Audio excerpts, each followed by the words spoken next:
విశాఖ తీర ప్రాంతం చెత్తాచెదారంతో కంపు కొడుతోంది.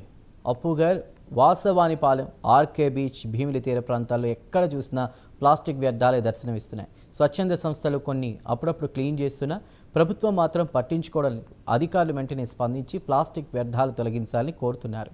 ఈ నేపథ్యంలో విశాఖ తీరంలోని పరిస్థితిపై మరింత సమాచారాన్ని మా ప్రతినిధి నరసింహ అందిస్తారు.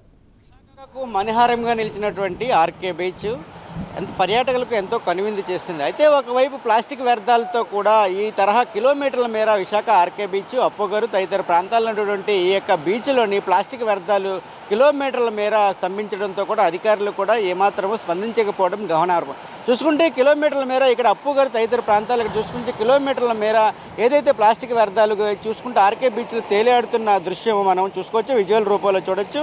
అదేవిధంగా అదే ప్లాస్టిక్ వ్యర్థాలు ఒడ్డుకు కూడా కిలోమీటర్ల మేర ఇక్కడ ఉన్నా కూడా పారిశుద్ధ్య సిబ్బంది అధికారులు కూడా స్పందించకపోవడం గమనార్హం.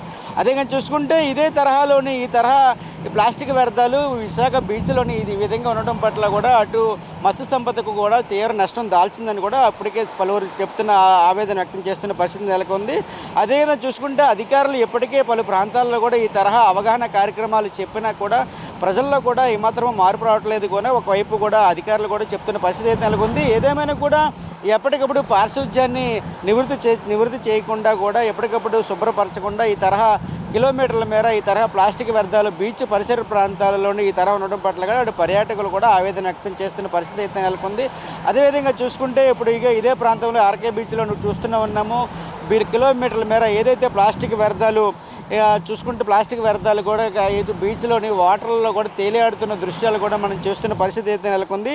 అదేవిధంగా చూసుకుంటే విశాఖ ఆర్కే బీచ్లోని పలు ప్రాంతాల్లో కూడా స్వచ్ఛంద సేవా సంస్థలు అప్పటికప్పుడు వచ్చి వచ్చినప్పటి నుంచి కూడా వారు ఫోటోలకి ఫోజులు ఇచ్చి కూడా ముందుకు వెళ్తున్నారు తప్ప స్వచ్ఛందంగా ఎప్పటికప్పుడు ఏదైతే అధికారులు కానీ సిబ్బంది కూడా అయితే బీచ్లో ఉన్నటువంటి ప్లాస్టిక్ వ్యర్థాలను ఎప్పటికప్పుడు శుభ్రం చేయకుండా ఉండలేకపోవడం వల్ల కూడా అటు పర్యాటకులు స్థానికులు కూడా ఆవేదన వ్యక్తం చేస్తున్న పరిస్థితి నెలకొంది.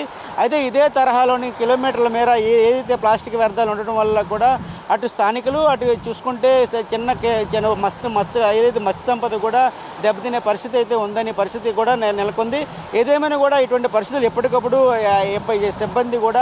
సిబ్బంది కూడా ఏ యొక్క బీచ్ క్లీనింగ్ ప్రోగ్రామ్ను పెట్టుకొని సిబ్బంది కూడా తద్వారా ఎప్పటికప్పుడు క్లీన్ చేస్తే బాగుంటుందని కూడా ఒకవైపు అధికారులు ఒకవైపు స్థానికులు కూడా చెప్తున్న పరిస్థితి అయితే నెలకొంది.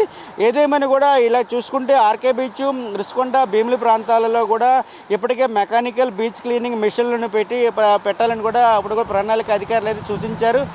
ఇటువంటి తరహా ఏదైతే బీచ్లో ఉన్నటువంటి కిలోమీటర్ల స్తంభించినటువంటి ఈ యొక్క ప్లాస్టిక్ వ్యర్థాలు ఉండడం వల్ల కూడా అటు పర్యాటకులకు స్థానిక మత్స్య సంపద కూడా తీవ్ర నష్టం దాల్చిందని కూడా మనం చెప్పవచ్చు.